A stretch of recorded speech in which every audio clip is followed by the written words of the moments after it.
A game of Jenga, anybody? Jenga is a popular family dexterity game which constantly has players living right on the edge as they pull a block from the tower, stack it on top, and hope that it doesn't fall. Super Mario Jenga is a re-implemented version of the original game with some cool new twists.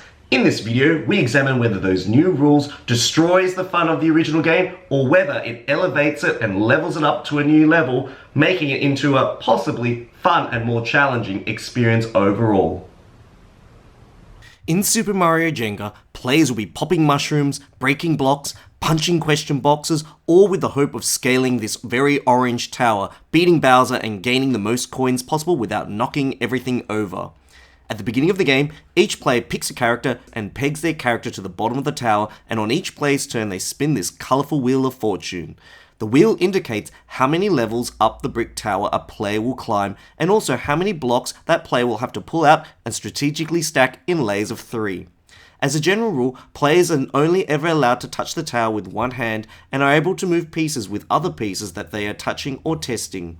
When a player has successfully pulled out a brick, they check to see what symbol they have activated, which triggers an action on a player's character card. Each character has a slightly different playstyle. Mario can climb 3 and potentially steal up to 1 to 2 coins from any player, whereas Peach can move another player 3 levels down, or they can steal 2 coins from any player and collect 2 coins as well. Luigi's a bit more cunning and can steal up to 3 coins from any combination of players. And finally, Toad is super fast and can climb 4 levels at a time. If a player pulls out a block that knocks another player's figure off the tower, that player moves their character down 1 level from where they were. After the blocks have been successfully stacked on top of the tower and the tower has not collapsed, the play passes to the next player in turn order.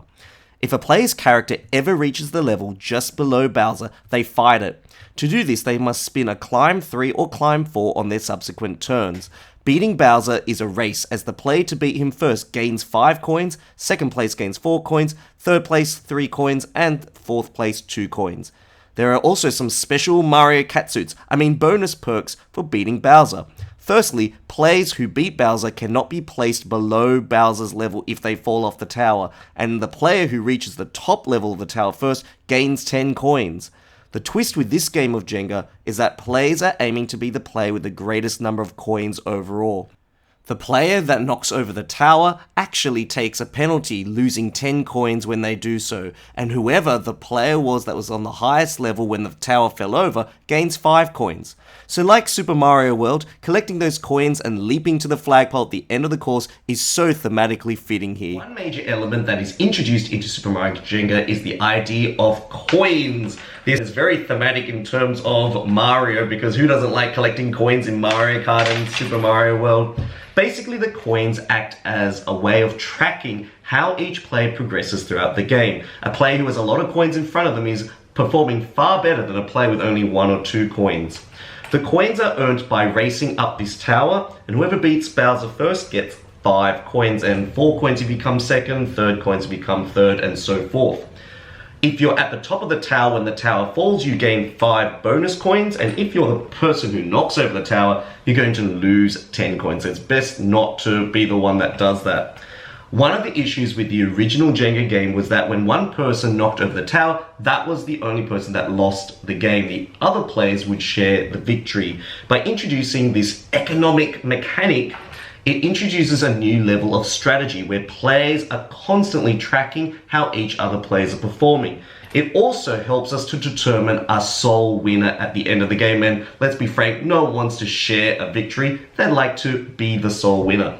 And by using these coins, it provides that answer for us, because only one player at the end of the game will have the most number of coins and be declared the winner, which I think elevates the game a little bit more in terms of the strategy, but also the satisfaction of when you actually finish a game that there is a singular winner, whereas in the original game that definitely was a flaw. It's also important to note that each character card has abilities that allows them to steal coins from other players when they pull out certain blocks from this tower. And I think by introducing this economic element and economic exchange between players really improves the depth that the game can go into. The spinner is an interesting mechanic that has been introduced to the game, and I can see why they have brought this in. It introduces an element of luck and chance that kind of throws off the strategy a little bit. On the wheel, there are 4 different sections, each section identifying how many blocks a player needs to stack on top of the tower. The blue section of note is where you're going to stack no blocks on your turn, whilst on the red section you're going to be stacking 2 blocks, which is a very, very precarious situation. The spinner introduces an element of chance that kind of throws the game and sways the game in a different direction, including this little spot here that says reverse play, which has occurred in a couple of our games. I think the element of chance does enhance the excitement level of the game, but it doesn't really introduce a lot of strategy to the game itself. I think it's one that's going to appeal to a lot of younger gamers, and for the older and more experienced board gamers out there, it's probably going to seem more like a gimmick. One of my favorite mechanics introduced in Super Mario Jenga is the idea that each block has symbols engraved on them. Some symbols have a question block, some have a star, some have a mushroom, some have a power symbol, and when you pull that block out of the stack, you get to activate that ability on your character card, and the abilities vary from character to character in lots of different ways. What I really like about this strategy is that because all these symbols are locked in the Jenga tower itself, you never really know which one you're going to pull. There are some that are going to be quite visible and you'll know, oh, I need 2 coins, I could pull out that block.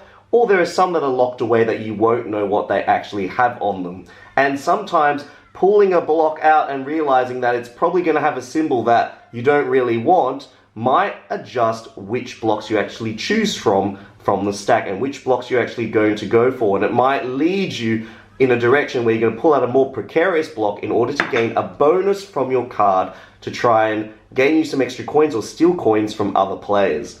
In addition, it's also interesting to note that each character has its own distinct shape. Toad is probably one of the best characters for avoiding being pulled off the tower because Toad is so small that it's really hard for these side blocks to actually push his peg off the tower and knock him down.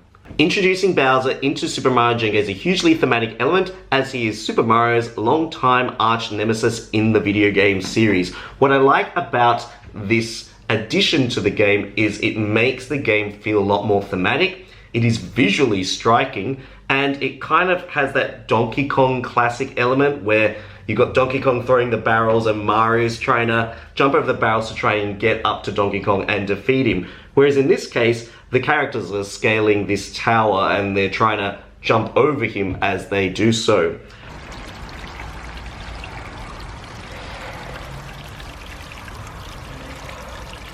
I think the mechanic itself of fighting Bowser is a little bit weak and a bit strange, because in order to defeat Bowser you need to be on the level just beneath him, and you need to be able to spin a climb 3 or climb 4.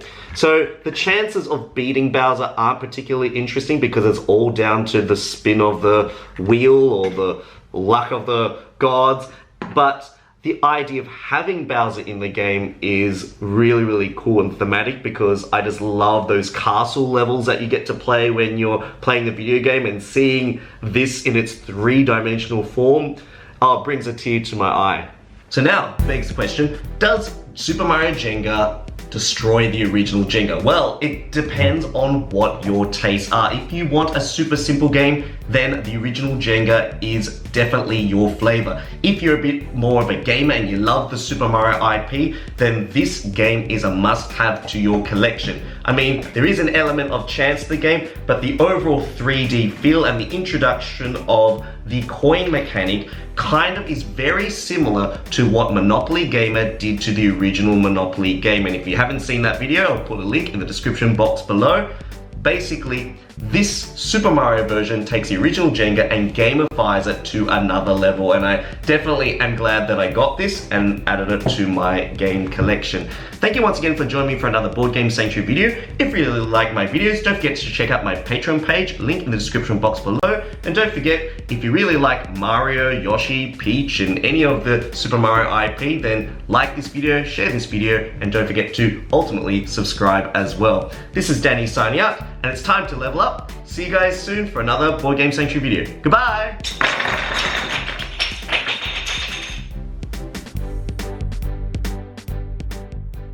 I guess now's a pretty good time for a break.